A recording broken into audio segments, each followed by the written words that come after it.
things that used to be like instant foods. Got to be really careful about that, because if you take a look at the packaging, and I'm telling you, there's one thing your viewers can get from me about things to watch out for. I think you gotta have a dream. The School of Greatness. Really? Yeah. Please welcome Lewis Howes. You share a lot of science behind how we can beat cancer and other diseases by changing our diet, but it doesn't seem possible for most of the population to even think about that. So how is this possible? Yeah, well, first of all, thanks for having me on. I love talking about the making the impossible possible. And usually, first of all, you just have to kind of think through what your goals are. And so I'll explain sort of what my goals were when I got into this whole thing. So I'm a medical doctor. I'm trained as an internal medicine doc. And that means that I take care of men and women, young and old, healthy and sick. And one of the things that I trained myself more or less to do is a little bit different than how most medical doctors think, which is, we're trained to diagnose disease, chase it with drugs, and keep chasing it with drugs, right? Mm-hmm. So my view has always been, we start healthy, every now and then we get sick, but the real question is, how can we actually get back to health, and how do we prevent getting sick in the first place? So a little bit of a different orientation, and my goal has always been to keep health, protect health, or to get you back to health. I'm also a researcher. As a medical doctor, you're not, what I've been told is you're not taught about nutrition and actually teaching how to eat properly to reverse disease, or to prevent disease, I should say. So how come you seem to be one of the few that have gone outside of the box to say, hey, listen, we're not going to just pump everyone with drugs and put a Band-Aid on something. We're going to get to the root cause. Yeah, well, so here's a little bit of the kind of the under the skirt truth about this. Medical schools teach medical students that usually get less than 1 month worth of nutrition education in their entire 4 years. And then it never gets revisited throughout your entire career. And in fact, nutrition, when I went to medical school, was kind of dismissed as something that dietitians actually did. And when I trained in the hospital, now I trained at Massachusetts General Hospital. It's one of the Harvard teaching hospitals. Okay. So I could run a COVID unit. I could run an emergency room, not a problem. But what I realized after many years of taking care of patients is that when my patients would ask me, hey, doc, what should I do for myself? I realized I was never taught that answer. So I thought that was wrong. Now, my background as a researcher actually comes into play in terms of how I got into this whole field, because I'm what you call a vascular biologist. So that really means that I study the science of blood vessels. Okay. And blood vessels are important because we've got 60,000 miles worth of blood vessels packed inside our body. So you can imagine how important this network actually is. It delivers every bit of oxygen we breathe and all the nutrition we eat that goes through the bloodstream. You need the circulation to bring it to every cell and every organ. So that's what I studied, my science. So when I actually started, almost 30 years ago, in medicine, my goal was to figure out how could we actually first conquer diseases. So I went into the biotech area, and we tried to figure out common denominators of disease, and it comes back to food, because food is one of those common solutions. But common denominators of disease actually means when you take a look at how we do research on Alzheimer's and diabetes and obesity and aging and heart disease and cancer, these are vertical silos. They're about an inch wide and a mile deep. And you get specialists that actually come in and they're really knowledgeable about what makes one disease different from another. Okay. And I thought, look, we should actually look at what makes diseases the same. So if you drain the Pacific, you get to figure out how the islands are connected, right? And so that's what I was interested in, because I figured if you could figure out the common denominators of a disease, then you had a shot at pulling the bow back and sending a single arrow through multiple diseases. Now, I looked at angiogenesis, which is how the body grows blood vessels. That's my area, as one of those common denominators. And we were right. So I run the Angiogenesis Foundation. We figured out that when the body loses its control over its circulation, Either you don't have enough blood vessels and wounds don't heal, or you have too many blood vessels and you either go blind or cancers grow. And so through biotechnology, over a couple of decades, I actually been involved with developing 41 FDA approved new treatments for cancer, diabetes, and prevention of blindness. Wow. Okay. So that's my street cred. So when somebody basically says, oh, how'd you get into nutrition? Like, are you one of those doctors that don't believe in modern medicine? And I basically said, no, I actually develop modern medicines.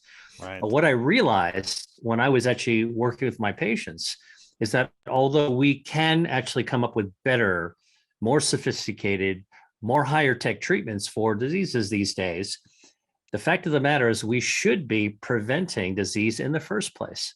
And when you're talking about prevention, you can't talk about drugs. You got to talk about something like food. And when I thought about it, and this is how I got into nutrition, I realized I wasn't taught about it, but I did have the skill set of actually having developed drugs and having invented many of the systems that drugs are tested in. You know what? Why don't we just throw some food into those systems and see what happens? And so for me, I'm one of those people that actually not just says food as medicine, but I actually study food as medicine. That's how I got here. Okay, very cool. So so it is possible through food to beat cancer and diseases. And is that what I'm hearing you say? Well, here's basically what I actually learned myself, is that when it comes to food and health, food is actually a medicine that we all take 3 times a day, right? We try not to take prescription meds when we can avoid. And even if you write prescription meds, you don't want to be taking them forever. But food is something that you take 3 times a day from the time we're born to our very last breath. And when it comes to food and health, it's not just about the food. It's actually about how our body responds to what we put inside it. So that's the real kind of underlying secret. If you feed your body something that's not good for it, it's going to react poorly, not going to be good for you. If you feed your body something that is good for it, it's going to activate its health defenses. And that's what I write about in my book, Eat to Beat Disease, is how does the body actually maintain its health? And then what can we eat to help the body do it better? Interesting. So, what are the key things we should be knowing about the body? Are all bodies the same when it comes to how foods, I guess, are consumed and assimilated through the body and the bloodstream and all these different things? Or is everybody different, where some nutritional foods might impact positively but negatively in other bodies? What should we be knowing about the body? Yeah, it's a great question. And first of all, I'm a scientist. So I will tell you how you can tell that I'm a scientist is that real scientists tell you we don't know everything. Okay. And it's a kind of humility that we have to start with, because so often you think about, scientists being very smart in things. Real scientists spend their time talking about what we don't know, not what we do know. Right. So, but you're asking me what we do know. All right. So I'll give you that. I'll give you that answer. Look, our bodies are hardwired to be healthy. So when we're growing in our mom's womb, our body, as we're forming our bones and our heart and our organs and our limbs inside the form of the human that's being created, are these health defenses. So you think about the body like a fortress. We all seen a medieval fortress, a castle, right? And basically, like, it's a happy community that lives inside there. You got a king, you got a queen, you got a princess, you got everything else going inside there. But that fortress has got to protect itself. So it's designed to repel enemies. It's got a moat. It's got a drawbridge. It's got the little slits you fire arrows out of. It's got sloping walls so enemies can't crawl up. It's got traps. And by the way, like in a medieval fort, the thing that I never realized, having been to quite a few castles, is that when you go into the entrance, there is a hole right above you, and it's called a murder hole. And it's basically if people breach the drawbridge, they would just drop rocks, boulders down through that hole. All right. So the body is designed better than a medieval castle. Oh. We've got our own defense systems, and there's 5 of them that I know about, and I helped to kind of put together this picture, partly because I studied the biotechnology. How do you actually treat diseases using these systems? And when you forget about the disease part and you think about the health part, these are the systems, these 5 systems that maintain our health. So I'll tell you what they are. Okay. First, the health defense system is called angiogenesis. That's what I study. Blood vessels, a 60,000-mile channel that delivers oxygen and nutrients everywhere. Got to have enough of them, or our body is in trouble. So Second, it's called angiogenesis. This is the channel of blood vessels, or this is how the body grows blood vessels. Okay. It is a whole system of growth. Okay. When we have just the right amount of blood vessels, our body is healthy. Now, when you're going to go to work out, all right, you're going to pump some iron. Yeah. Your muscles got to grow. Now you need a few more blood vessels. All right. If you skin your knee and fall off a bike, got to heal that wound. Underneath that scab, you got new blood vessels growing to heal. Now, the body never lets too many blood vessels to grow or causes problems. For example, cancers are forming in all of our bodies because we're filled with these dividing cells, and some of them make mistakes. But a microscopic cancer is completely harmless because it doesn't have a blood supply. And so our body prevents cancers from growing naturally by controlling the angiogenesis. So we just got enough for our good cells, not enough for the bad cells. So that's one of our health defenses. And there are treatments, including ones that I helped to develop, that can cut off the blood supply to cancer by cutting off it, by starving it. So that's called anti-angiogenic therapy. And the same approach has been used to prevent blindness. All right. So you don't have blood vessels leaking in the eye. However, turns out that sometimes your body needs a little help. So now you can actually use foods to actually amp up your body's angiogenesis defenses. So that's just one of the defenses. Okay. That's the first one. What's the second one?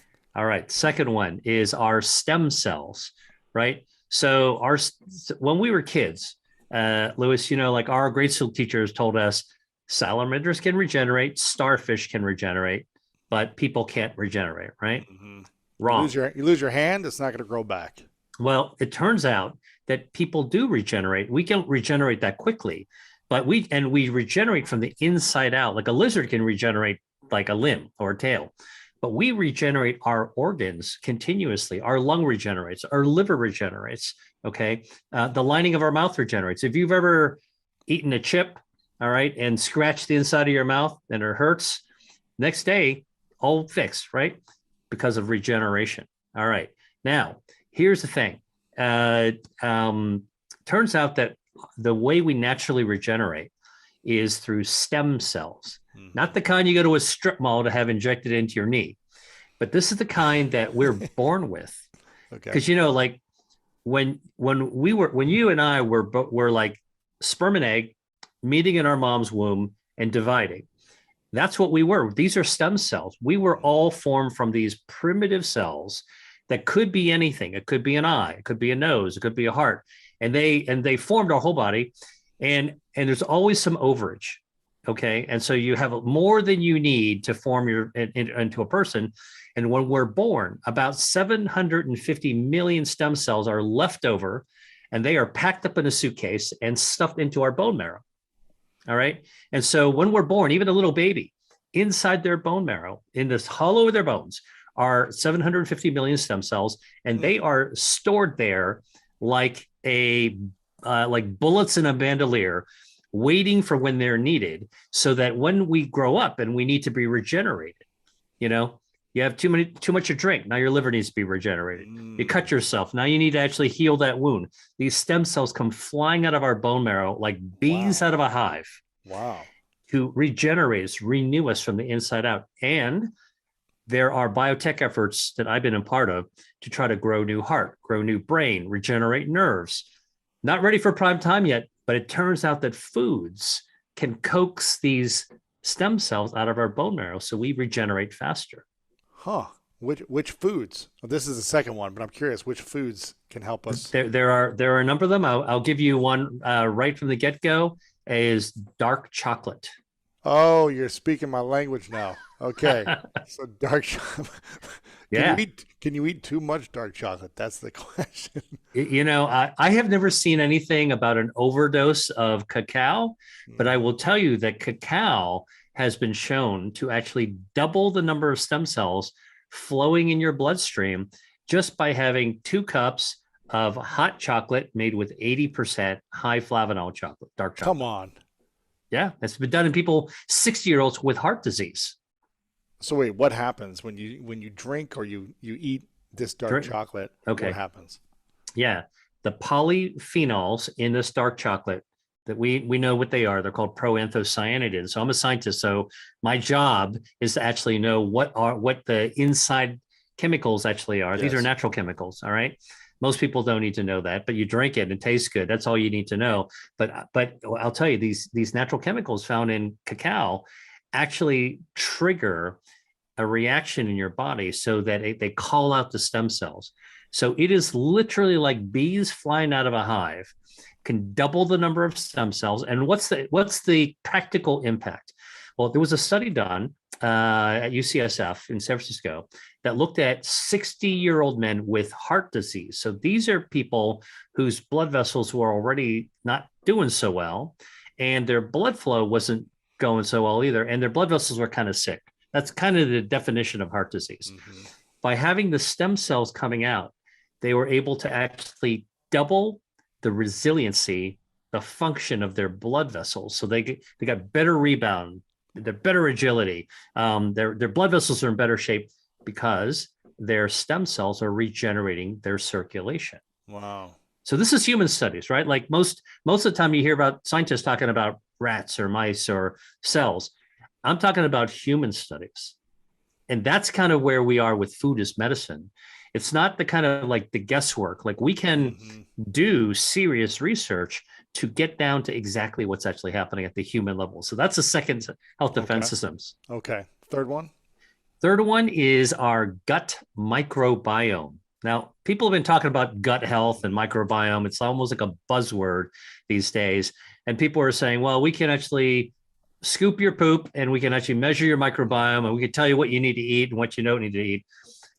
Again, I'm a scientist, so I will tell you that there are 39 trillion bacteria in the typical body. That's more stars than in a night sky. All right. Wow. So we barely understand the gut bacteria, but what we do know is that this gut bacteria actually controls our metabolism, communicates with our brain, actually can help us heal from the inside out. And very importantly, our gut bacteria basically lives, if you think of your gut like a garden hose, it's a tube, and you were to cut a garden hose in half and you look inside it, there's a lining, okay? The bacteria is inside the hose, but inside the wall of the garden hose, that's where your immune system, 70% of our immune system lives inside our gut.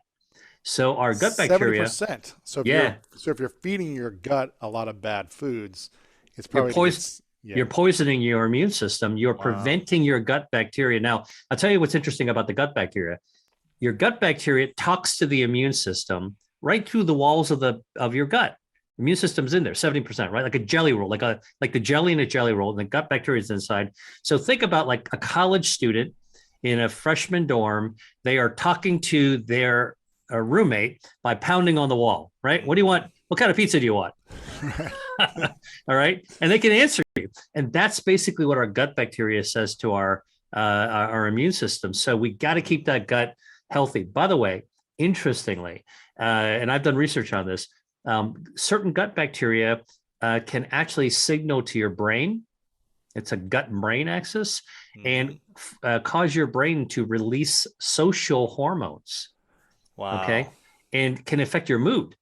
So, when you've got a crappy gut and you feel crummy in your gut, I guarantee you, like, it's not just because you're irritated, it's affecting your brain as well. That's crazy. So, yeah, we had Dr. Emran Mayer on, who has got the gut, I think it's the gut brain connection or the gut immune connection or something like that. So he's got a lot of great research on that. Yeah. So, well, the key thing though is that foods can actually help right size your gut health. Think about it like an ecosystem, the Great Barrier Reef. So certain foods can support the ecology, the ecosystem, the Great Barrier Reef, and certain ones actually kill the coral. All right. And so it continuously want to keep it in good shape all the way through our lives. And by the way, even conditions like autism, Alzheimer's, and schizophrenia are all now seemingly connected to our gut bacteria. Really? Yeah. Now, is there a way if someone has those, are they pretty easy to reverse though, or is that hard? We're just figuring this out because right now, medically, we prescribe medications to try to treat those things. And a lot of times those medications just blunt the symptoms. Okay. They cover up the symptoms. They don't get at the underlying cause. Now, we don't know exactly how the gut bacteria communicates with the brain completely yet, but there's one giant nerve called the vagus nerve. It's like a giant shoe. It's about the thickness of a shoelace, and it hangs from our brain all the way down into our gut. Okay. Goes right near, wraps around our esophagus on the way down. And we think the gut bacteria basically sends text messages up to the brain through this big nerve. Okay. So the key, though, is that foods can actually influence our gut bacteria, either good bacteria or bad bacteria. So that's important. So that's a third health defense system. Okay. So at the first, angiogenesis, number one. Yes. Stem cells, number two. Stem cells. Gut microbiome, number three. Okay. The fourth one? Number four, our DNA. Now, if you watch CSI, DNA is just sort of like a genetic fingerprint, a code that you can find on a crime scene. Or if you're actually trying to do ancestry, look for your ancestors, you figure out how much of you is Neanderthal, right? Yeah. So, I think I was 1% Neanderthal when I did it. Yes. So the key, though, is DNA is a lot more than our genetic code.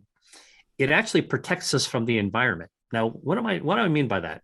Well, you know how if we are exposed to, we get sunburn, ultraviolet light, you damage your DNA, and what happens? Cancer, skin cancer, right?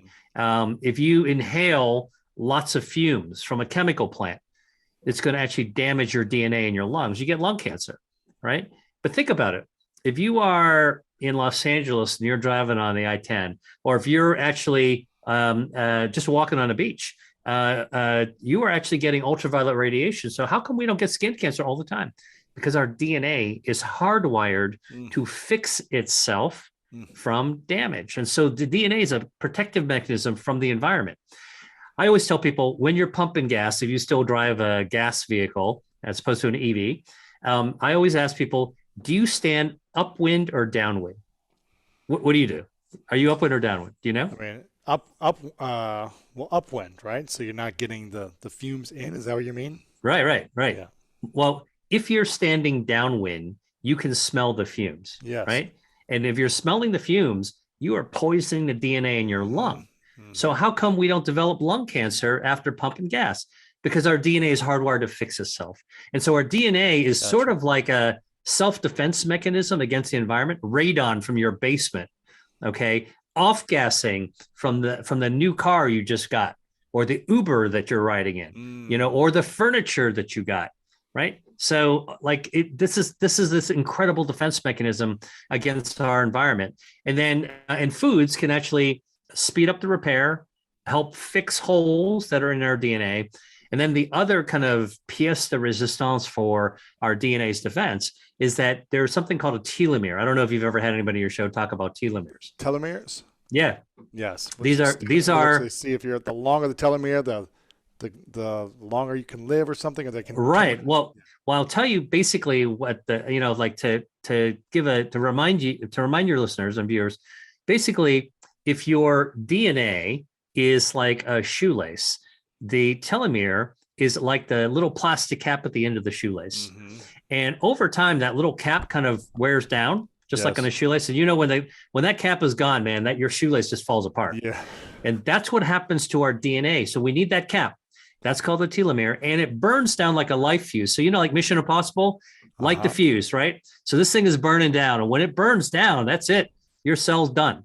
So what you want to do is to slow down your cellular aging, and harsh things that you do to your body, smoking cigarettes, being a couch potato, being exposed to damaging oxidative stress, actually just being stressed out, like we are now with this friggin' pandemic.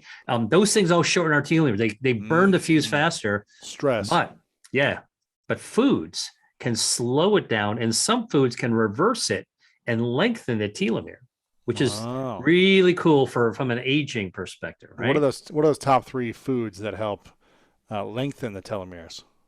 Green tea is one of them. Coffee. Really? Yeah, it's amazing. I used to live in Italy and I just got into this habit of drinking espresso. So I got a little cup here. Amazingly, coffee actually lengthens your telomeres. Come on. I kid you not. Wow. It's quite amazing. And leafy greens, some of the polyphenols in leafy greens can also slow down, and some of them actually look like they can lengthen the telomeres as well. So the Wow. key thing is that we are not just hapless pawns of aging. We can actually do something about it, and we can also fight against our environment because look, the tax that we pay for being on planet Earth Mm-hmm. is we're exposed to stuff all the Yes. time, and we count on our body's health defenses to fix it. So that's a fourth defense, and our fifth defense is our immune system, which after 2 years, over the last 2 years, we all know how important our immune system is. Mm-hmm. But what if I told you that your immune system is so powerful that when it's in its best shape, even when you're 80 years old, it is strong enough to fight cancer. In fact, it can even wipe out metastatic cancer that's spread all over your body. That's how strong your immune system is if you give it the chance. And so here's what the immune system does.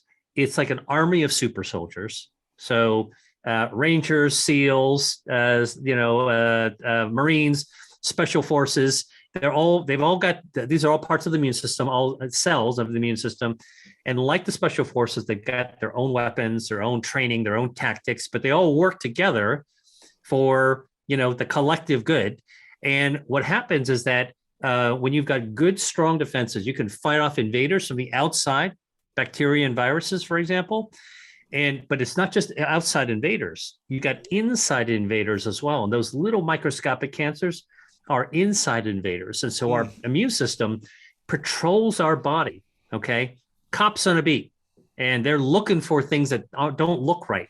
And you see that microscopic cancer that can't grow because it doesn't have a blood vessels feeding it, angiogenesis. Basically, the immune system goes there and takes them right out, okay? Wow. And takes a sniper shot and it's gone.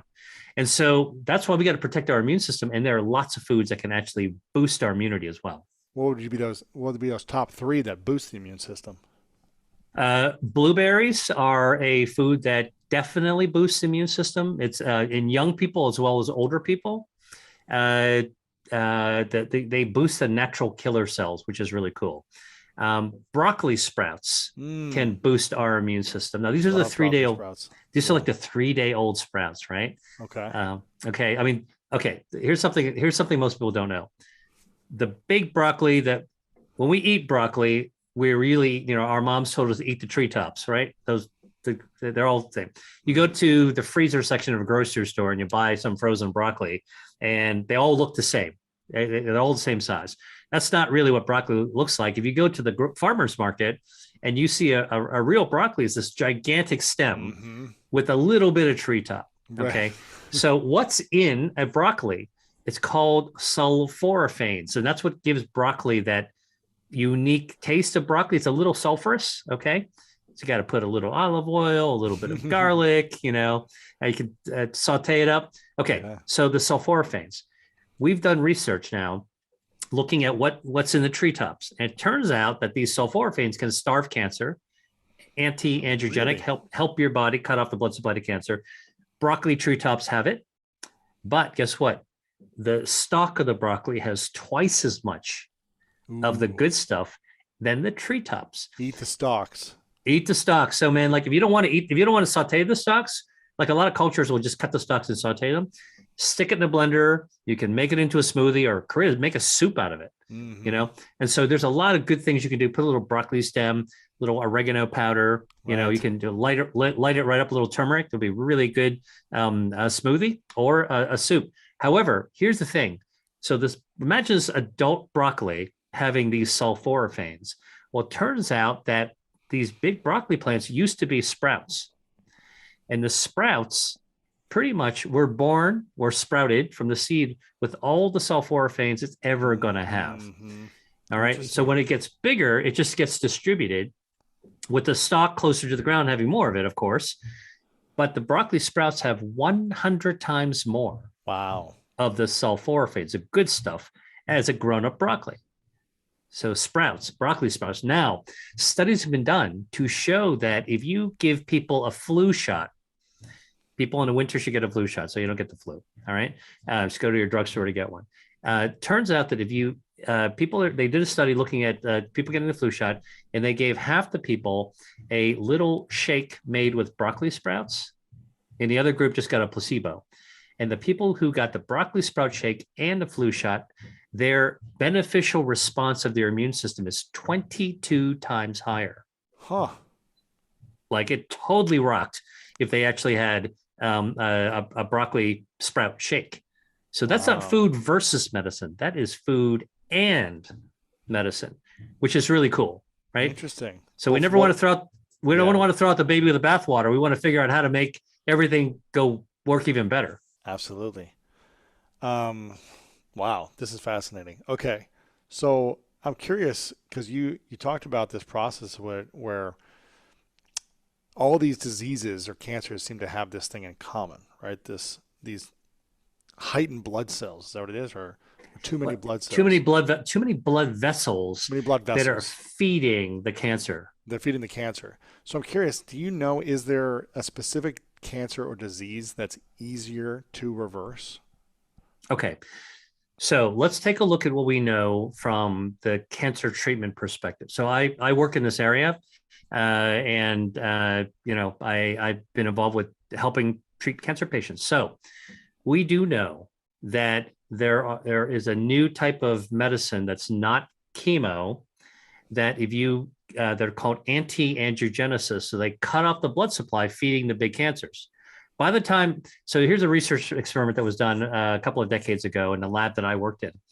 If you grew tiny little cancer cells and up to the size of the tip of a ballpoint pen, that's about 3 millimeters in diameter, and you kind of floated them in a broth and didn't allow them to touch blood vessels, they would just stay there at that size almost indefinitely. Okay. And in our body, that's the size that the immune system would wing by and take out. The moment you allow blood vessels to grow into that microscopic mass, that tumor will grow 16,000 times in 2 weeks. It'll explode. This is like a trigger that's get pulled in order to have cancers grow up. And for that reason, biotech companies started to develop anti-angiogenic drugs to treat cancer by cutting off the blood supply. So there are about a dozen anti-angiogenic drugs that have changed the game for treating kidney cancer and liver cancer and lung cancer and even brain cancer. All right. So we know that we can actually do this with drugs. The question is, can we do it with food?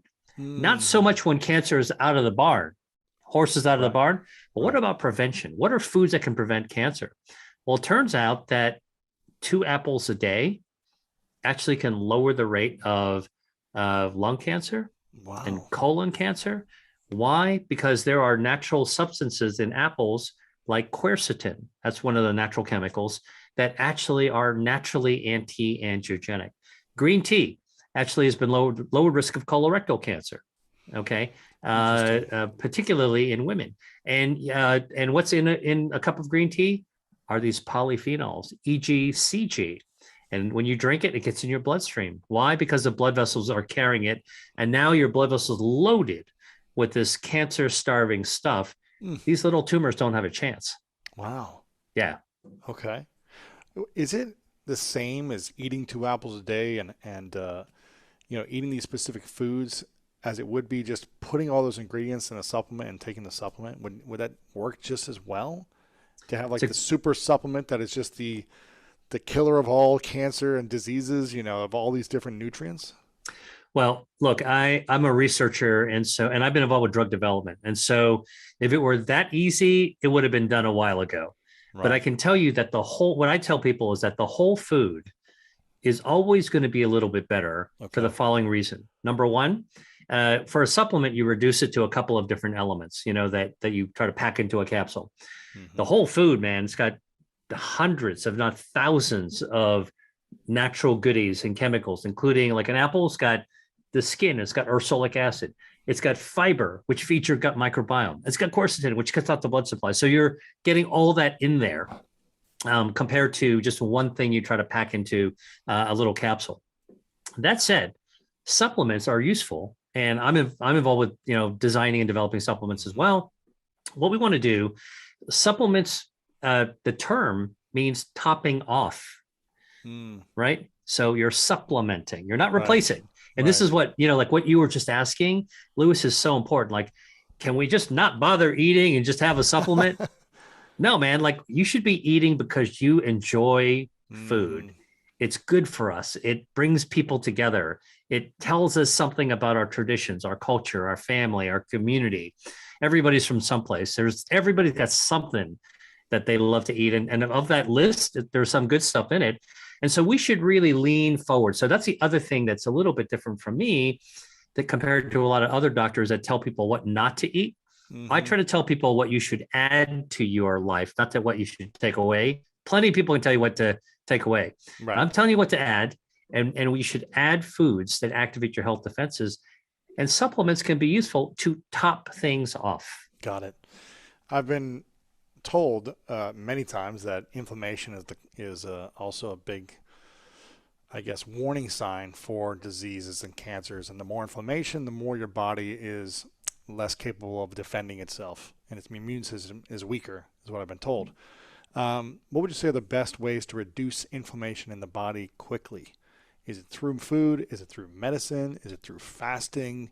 Is it through, less, more sleep? Is it through a better environment? What would you say is the So, a lot of people, I think, when they hear about inflammation, they think about it as a bad guy.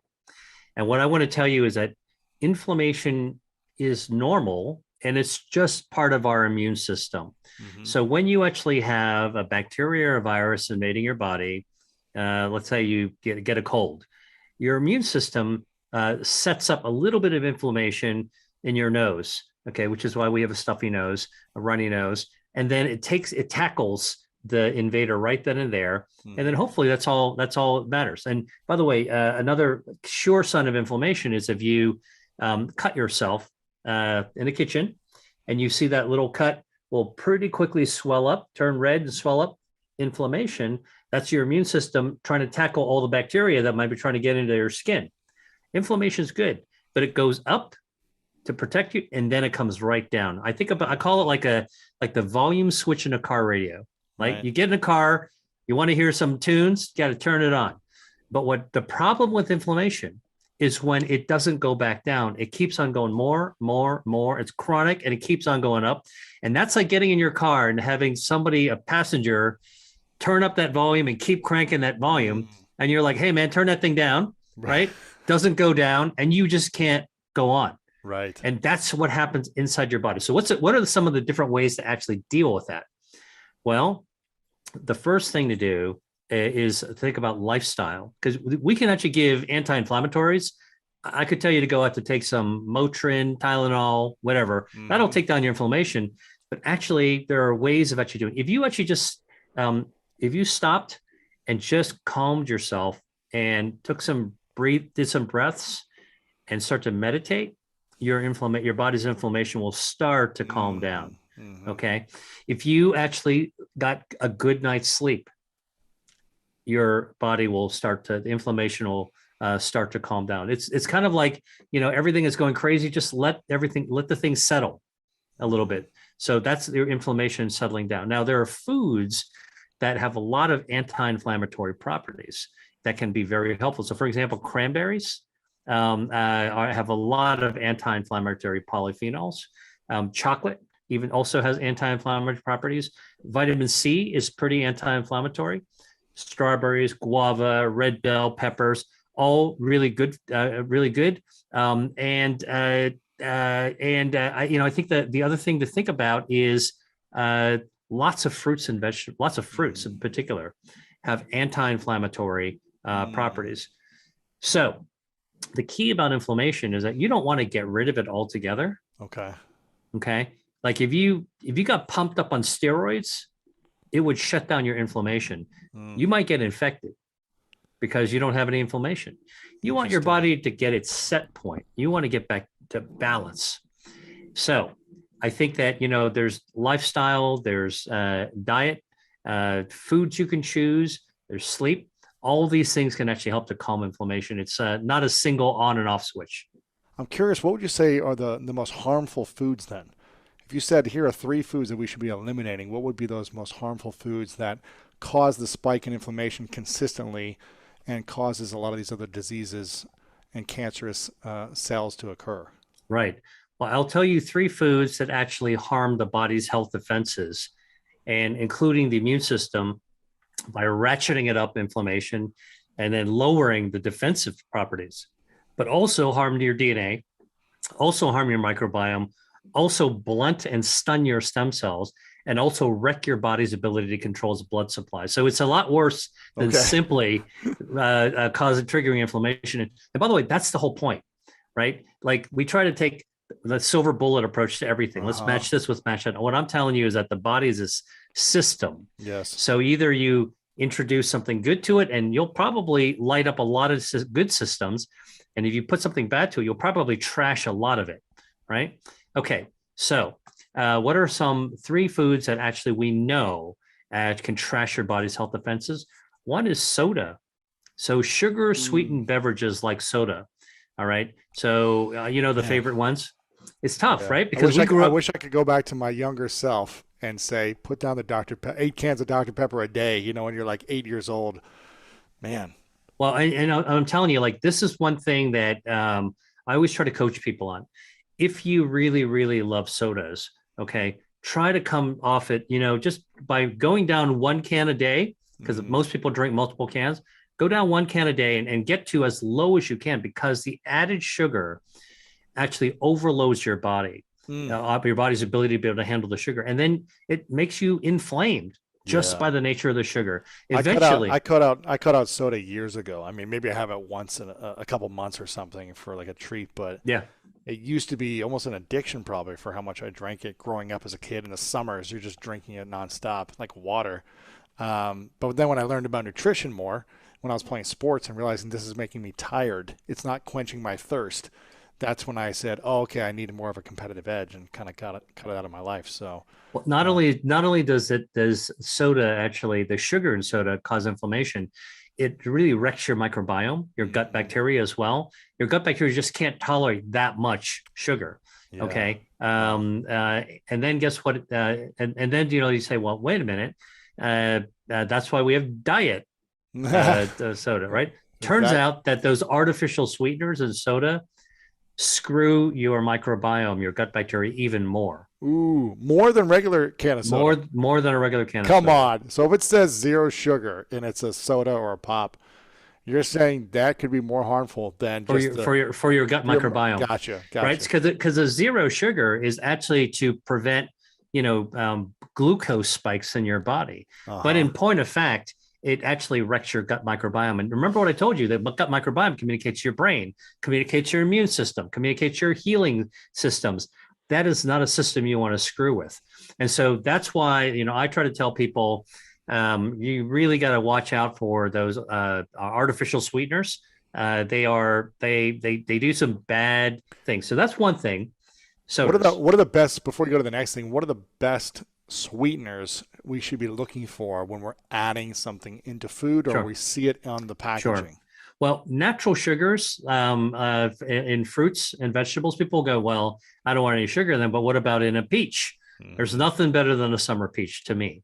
And that natural sugar is okay, because when you eat the peach, you're not just getting the sugar, you're also getting all these other bioactives and the fiber and everything else. Yeah. Hundreds of thousands of natural chemicals that are good for you from Mother Nature's kind of pharmacy with an F. Yes. Okay. So that's different than just, having sugar in a glass. Or corn syrup, right.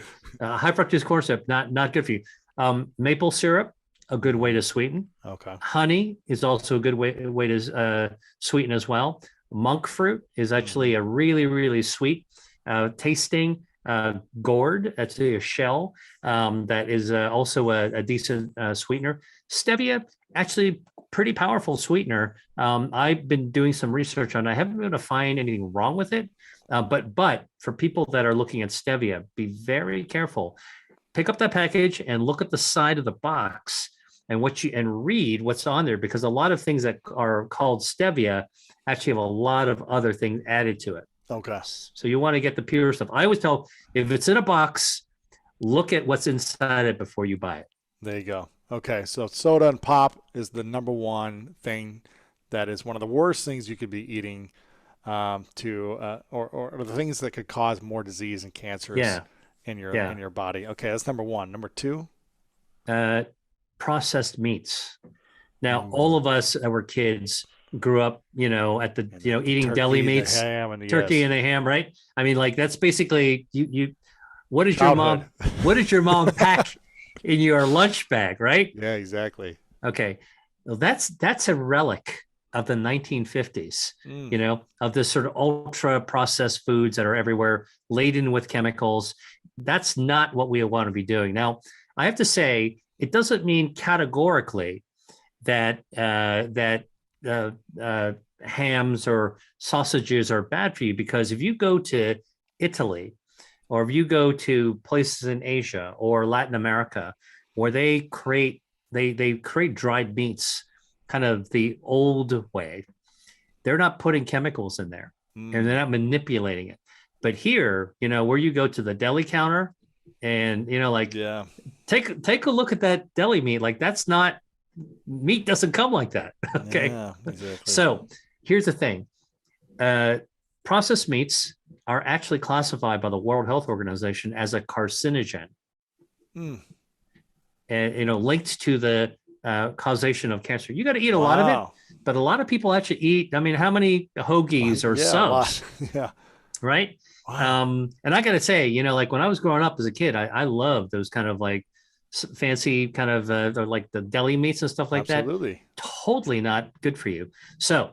Wow. That's not good for you. It also damages the gut microbiome, and it can actually damage your DNA. So you want to kind of be cut down or cut out sodas and processed meats.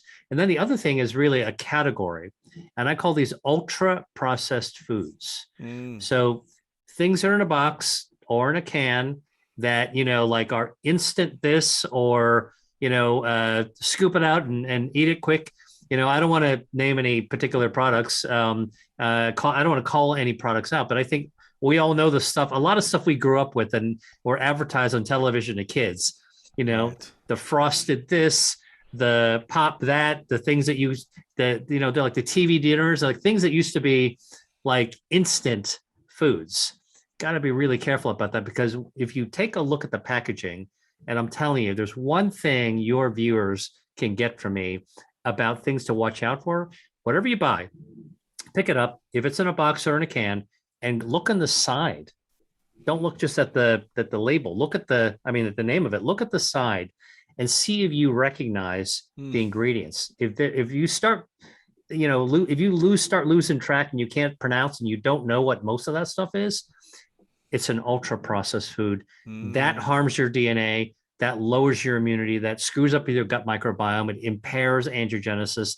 It actually causes our cells to age faster. Those telomeres burn down faster. Oh, man, by those processed foods. Yeah, ultra processed foods, right? Okay, what's the difference between ultra and processed? Okay. So look, processing is technically any type of food you manipulate. Like if you pick a tomato and you cut it up and you make spaghetti sauce at home, that's processing. You're processing it. Okay. If you're taking flour and an egg and you're making homemade pasta, you're processing it. I'm talking about ultra processed. There's a term called extrusion. Have you heard of this? Yes. Okay. So basically you've got these die cut machines that like this goop gets thrown into, and like the big oil, like crazy oils get thrown in there. And then it just like pushes out like Play-Doh chunks of food that get cut and dried. That's what I'm talking about. Like that's the ultra processing. It takes, I guess maybe the definition, it takes food and transforms it into a form you don't recognize. Got it. Okay. You don't recognize that food. Yeah, you don't want that. I'm curious, Dr. Lee, what do you think has been the biggest aha for you in your decades of work through from medical school to your research to your practice to these things, what was the biggest aha when you learned this thing? It changed everything for you. You know, there have been so many instances of that. Like as a scientist, I'm seeing new things literally on a weekly basis. Things are like my jaw Really? drops virtually every, you know, like last week, Lewis, I read about a new discovery that we just discovered a new type of human cell in our heart last week. Wow. Like, you know, like that's like I hit my head like, oh my God, really? We a couple years ago we discovered a new brain cell called the rose hip neuron. Mm. Okay, and it seems to be linked to depression. So I'm always amazed. I mean, as a scientist, I'm amazed by the marvelousness of the body and how much we don't know about it, and still, so we have to respect it. Did you know, by the way, that we had it also? This is just this past year, 2021. There was a landmark discovery that changed everything we knew about our metabolism. Mm. What is Right? that?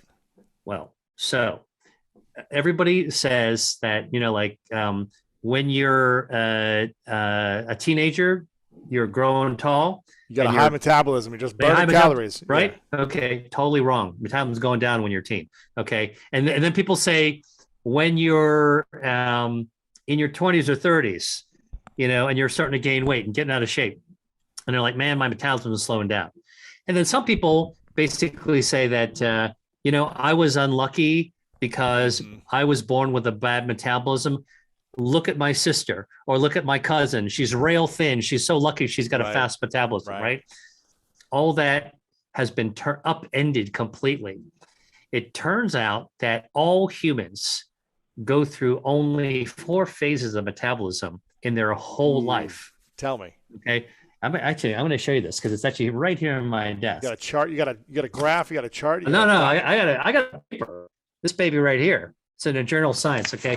This is how researchers do it. Like I all around my office, man. Like I am reading this stuff. And this paper, I tell you, I got to look at this. It studied like 8,000 people from like 30 countries. Mm. And it studied people from 8 days old to 90 years old across 20 different countries. All right. This is the largest study of human metabolism ever undertaken. And here's Okay. what they found, that if you subtracted out body fat, and which is different for everybody, okay, and you were to just go right down to the core of real metabolism, energy usage, energy generation, here are the 4 phases. When we're born, we got the same metabolism as our mother. Makes sense, synchronized. Got it. Okay, from zero or from the day you're born to 1 year old, your metabolism skyrockets. In fact, it's twice high when you're 1 year old as when you're 20 years old. Wow. Okay, so from 1 year old down to throughout your teenage years and puberty, at the time you think that you're eating a lot and your metabolism is going sky high, it's actually coming down from its peak. Interesting. Why does it Okay. seem like you're burning so many calories? Well, well, you're more active and you're growing. Yeah. So you may be burning more calories, but your metabolism isn't changing. This is the key thing. We are hardwired to go through these phases. Now it's going down to 20 years old, from 20 years old to 60 years old. Okay. From college to retirement, it doesn't change. It is rock stable. Huh. All right. So and then after 60, it starts to diminish, but not as fast as you think. It's a slow grade down. Okay. 4 phases of human metabolism. We never knew this before this year. All right. This is how new it is. So here's the key thing. What makes all the difference between people? Like why is your metabolism different than mine? And why is a sumo wrestler's metabolism different than, somebody who's on a runway in Milan? Okay. And it has to do with the fact that our metabolisms are all the same, but the lifestyle choices that we make can actually push our metabolism one way or the other. So our metabolism doesn't cause us to be fat. Our fat slows down our metabolism. It's the other way around. Interesting. Completely the other way around. So how do we burn more fat then All to right, so speed up our metabolism? that's what I'm working on right now, and that is the topic of my next book, by the way, which I'm writing Okay. right now. Yeah, Okay. so stay tuned for that answer because I'm onto something really hot on that. Ah. And I will give you a little bit of a Give me a sneak peek. What's that early sneak finding? peek. Yes. Well, you can eat certain foods to burn your fat down. Ooh. So What? while caloric restriction and fasting can actually also do it, it turns out there are certain foods that you can actually eat that will trigger it. Ooh, You what want are those? Give me some of those. I don't want to give you a too much. I don't want to give your viewers a spoiler because I'll have you invite me back on the show. And Yeah, talk we'll have you about that back. when We'll my have you next back program. on for sure. We'll have you back Yeah. on for sure. You can give us the whole debrief. But what would you say are a couple of these foods at least that you think that are now researched and proven to be powerful fat burning? I'll give you one that's actually just a surprise. Is seafood, actually. Seafood Yeah. helps burn fat. Yep. Is it help burn fat, or it starts to trigger and activate the fat Triggers. burning process? It triggers. So there's certain elements in food that are newly discovered in research. Like I just told you some new stuff that's coming out of the hot off the presses.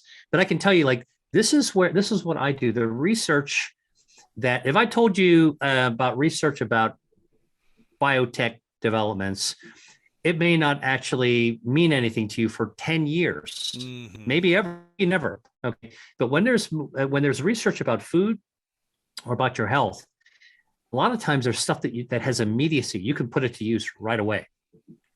So cancer-starving foods, regenerative foods, gut health foods that can also help your brain, foods that slow down cellular aging, foods that lower inflammation and boost your immune system at the same time.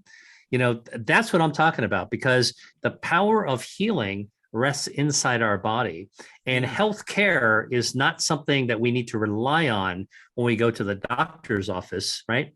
Every year you go once. Healthcare is everything in between that we do for ourselves, and food is a medicine that we take. Absolutely. I've talked about this many times on my show before, that I grew up in a specific religion called Christian Science, where it was more the practice of spiritual awareness, and that were spiritual ideas, and less on using medicine to heal, but more using the mind and awareness to heal, thought, which would then heal the physical body. So medicine was never really a thing I studied or really took growing up. It was just kind of like when we got sick or when something happened, we used thought, prayer, spiritual prayer to kind of remind ourselves of who we are. But I'm curious, do you think that people could live without modern medicine if they eat properly? Like all the things that you talk about in your book, Eat to Beat Disease, do you think we could live longer lives, healthier lives without the need of certain medicines? Or are you saying we should be using medicine and eating food when we need them? Well, we should be eating to enrich our lives from the time we're young all the way until our last breath. And that should actually be able to tackle about 2/3 of all the chronic diseases.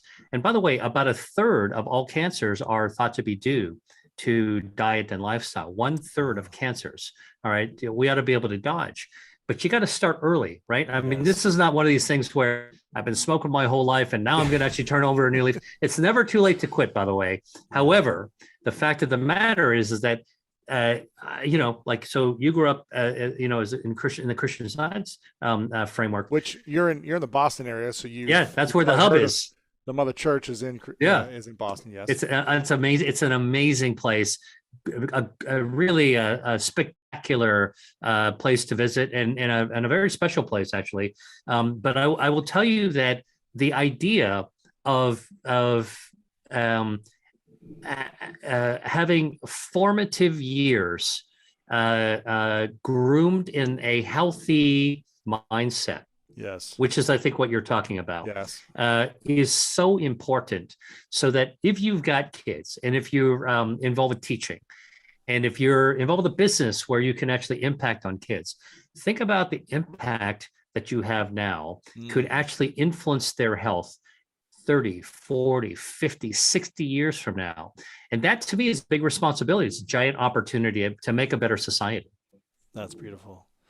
I'm curious, we've got a few more minutes left. What do you think? You're telling me that every week you're essentially finding these aha moments based on the research papers you're finding and things that you're discovering yourself. And what do you think in your mind, if you could predict the future 10 years out, 5, 10 years out, what are going to be the groundbreaking things that we as humans discover in the next 5 to 10 years that is going to transform our health?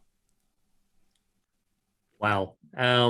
Based on what you've seen in the last 5 to 10 years, and where you're like, these are unbelievable. Every month there's new findings. What do you think is on the horizon for us? Well, one thing that I think is one of the big aha jaw droppers for me in the kind of the journey that I've actually had in my career is the fact that we can regenerate ourselves. Okay. And I never thought that was even possible. I had been working in stem cell therapy and regenerative medicine. And, it's a real struggle. It's an uphill climb to really try to show that we can actually regenerate the heart or the brain or nerves. And yet the body does it every single day. And when I discovered that, you could regenerate tissue by barley, eating barley, which has beta D glucan, or with chocolate, as I mentioned to you, cacao polyphenols, or even olive oil. There's something called hydroxytyrosol. It's a natural chemical in extra virgin olive oil. It helps to kind of make that distinctive olive oily taste. That can actually help to protect your stem cell. Or if you are not a vegan, but you eat seafood and you're really adventurous, that black pasta squid ink that they have sometimes on menus. I happen to, I like to explore different kinds of food. Squid ink actually protects your stem cells. Wow. It's like a shield. Okay. And so the fact that we can actually eat to regenerate. So I'm very excited by this idea that we can eat foods, and we're still discovering what foods can help propel our body's regenerative capacity. I think that's going to actually be groundbreaking. And then something that I'm actually working on that is really, future forward, right? So you're asking like, what's going to be mind blowing in the future? Yes. All right. Well, look, I'm kind of like a pretty down to earth guy. Like I believe that we should be protecting our planet, doing everything we can to take care of, nurture this ball that we live on, and we should be doing better for our community. But I think from the time I was a kid, I appreciated and I was excited by this idea of space travel, which is now happening more often, right? All right. So here's something I think is going to happen over the next decade. As humans become extraterrestrial, we're going to be the first extraterrestrials we're ever going to meet is ourselves. And we get beyond near Earth orbit, our bodies are going to be bombarded by galactic radiation and have the effects of negative gravity changing our body. We got to find out what kinds of foods or supplements that we got to eat to protect ourselves. That's crazy. So I'm working on that. That's cool. So I've been meeting with astronauts. I've been talking to people in the space program, flight surgeons. And what I'm figuring is that if we can figure out what we're going to need in the future for that, we could probably bring that right down to Earth right now to actually do something good for us. So that's, so I'm excited by that. That's cool. That's really cool. I've got a couple final questions for you, but you've got a lot of this information and more in your book, Eat to Beat Disease, the new science of how your body can heal itself. And you've also got a masterclass that people can check out if they want to learn more about this and get these trainings from you over at drwilliamlee.com. You've got some great stuff over on your Instagram and Facebook and Twitter, Dr. William Lee as well over there. We'll have it all linked up. And then in the future, we'll have you back on about the next book about burning fat and the metabolism. That sounds like a really cool topic, which I'm sure people will love. This is a question I ask everyone at the end of our conversations. It's called the 3 truths question. So I'd like you to imagine a hypothetical scenario. that it's your last day on Earth, Dr. Lee, and it's many, many years away. You get to live as long as you want to. Your telomeres, they continue to extend, so you live as long as you want to live, right? But for whatever reason, it's your last day. And you've accomplished every dream and goal that you can think of. But for whatever reason, you've also got to take all of your work with you to another place. All your books and your content and master classes and videos and TED Talks and this interview, it all goes away. But you get to leave behind 3 things you know to be true, 3 lessons that you've learned from your life that you would share with the world. And this is all we have to remember from your content and your information. What would you say would be those 3 truths for you? Well, that is a big, heavy question. I would say one of the truths is that we got to be good to the people around us. And at the end of the day, one of the things that I try to do is to make sure that I practice acts of kindness to the people around me. And I think that that's just an important thing that makes the world a better place. Yes. And makes me a better person. And because I remind myself of it, it keeps me on my toes, when there's all these stressors around. So that's one thing, is just sort of be kind to people around you. The second thing I think is that I would leave with people is believe in the impossible. The impossible actually contains the word possible inside it. Yeah. And so for me, part of what I've realized in my own life journey professionally is that, I've seen this as a doctor. You can take people who like nobody else thinks there's any hope for, and they're at the end of the line, and every doctor has given up. There's nothing else we can do for you. And if you believe something is possible, and you're informed, and you got the audacity to think that maybe we can do it. I'm just telling you, I've personally snatched victory from the jaws of defeat. Wow. In people who had no hope. By the way, including my own mother, who had metastatic cancer, and we got her on this immune therapy, and 3 treatments, 9 weeks later, all of the cancer melted away. Wow. Because we allowed her immune system to rear up and clean up the act. And she's alive today, 7 years later, 0 cancer. Wow. Okay. That's, you got to believe. Yes. I mean, this is not just hope. It's informed hope. And you have to commit yourself to actually doing it. So and by the way, I've done that a number of times. So that's something that I think that I would leave people.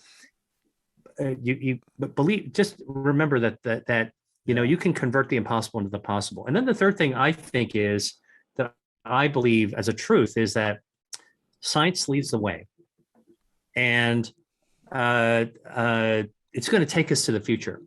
And if you're somebody who's hopeful, and you're somebody who believes in a better place and a better existence in the future, follow the signs of science. And one of my mentors, a guy named Judah Folkman, used to end some of his lectures with this great quote from an American novelist named E.L. Doctorow. He was describing his process of writing, right? So I'm an author, and I went through this whole process. And what Doctorow said was that the act of writing is like driving at night. You can't see beyond your headlights, but you can make the whole journey that way. And that's what science is like, research is like. You got to follow the headlights of science just to kind of see where it's going to go. And you're always going to get to a different destination than where you started. So those would be my 3 truths. Those are beautiful. And your second one sounded like Christian Science was rubbing off on you. The mindset, the belief when there's no hope.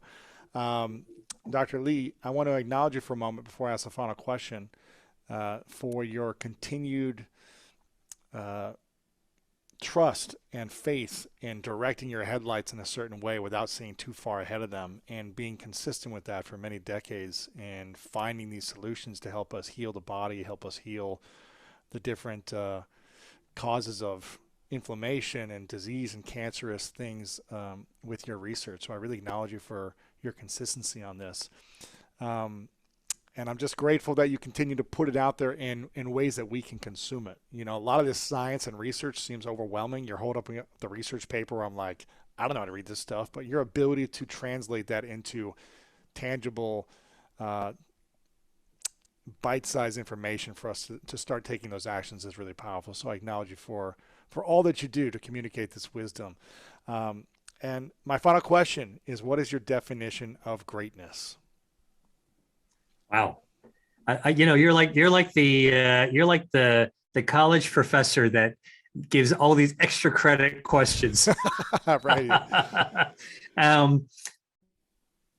Hopefully the good one hopefully the one that you liked, Yeah, exactly. I guess, the definition of greatness, I think is anything that's better than you thought. Because I think that there's so many different definitions, but we all come to the table with certain assumptions about almost everything and almost everyone.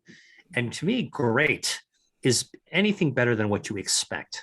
And I think that allows us to be grateful, by the way, for what we got around us. And again, I think that we, no matter how accomplished, somebody might be, we always have to take a couple of steps back just to be humble, to recognize that it's a privilege to do what we do, no matter what you do. And we have to just remember that it's part of our duty to keep doing good for the world. When you actually look at the science of what happens during fasting, it's actually one of the best things you can do for yourself from both a mental standpoint and a physiologic standpoint.